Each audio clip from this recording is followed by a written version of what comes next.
TikTok on the brink of goodbye, and Mark Zuckerberg on the brink of a MAGA makeover. Tick tock, the countdown has begun.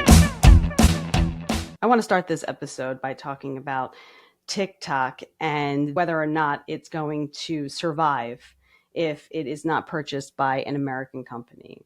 Let's hear what Donald Trump has to say. Is TikTok going to be sold? If it isn't sold, what are you going to do? Are you going to have an influence on this?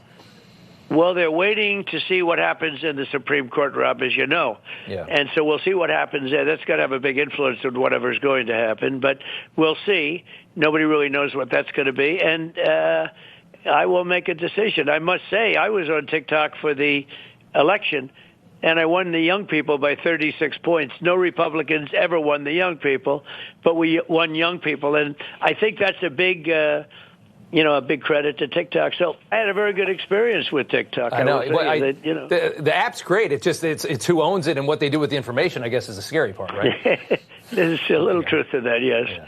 And there we are. He had a good experience with TikTok. It helped him in the election. That's pretty much what I thought Donald Trump would say. I agree that having TikTok doesn't benefit us in any way. It's a Chinese-owned company. They have access to information that they could use against us.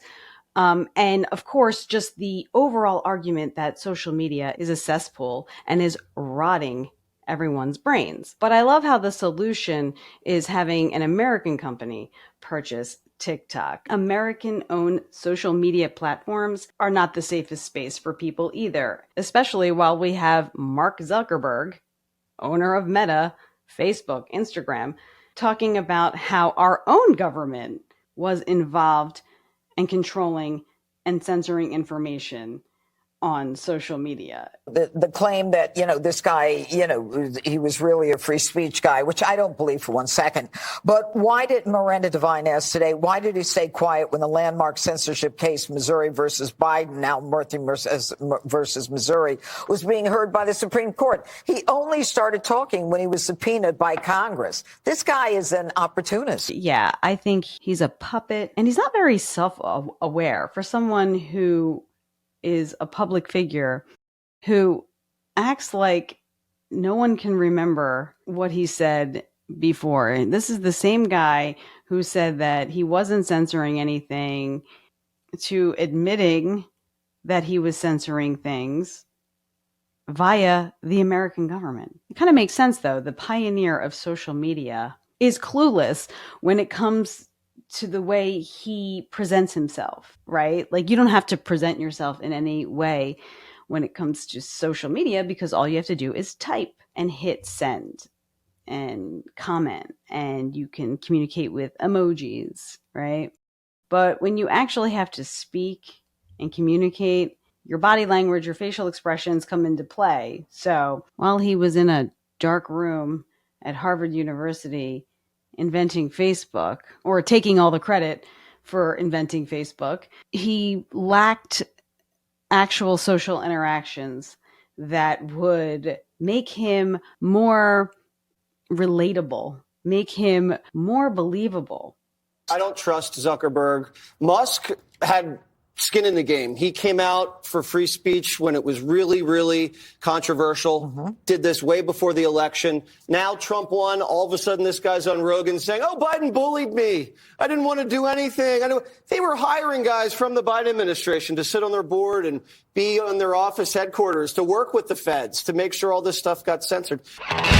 So we're always being monitored, whether it's by a foreign entity or it's our own country. The idea that making this move will keep Americans safer is a bit of a long shot, because our data is still everywhere. And I know that a threat to national security is not the same as a threat to free speech. If an American-owned company buys TikTok, we basically are just left with the same problems we've always had when it comes to social media. We would have to get rid of all of social media. We would have to get rid of the internet. Everything that we access today has access to us as individuals, as companies, as the government. The accessibility to data is so deep and so entrenched in our everyday life that I don't know how we're ever going to get a handle on any level of privacy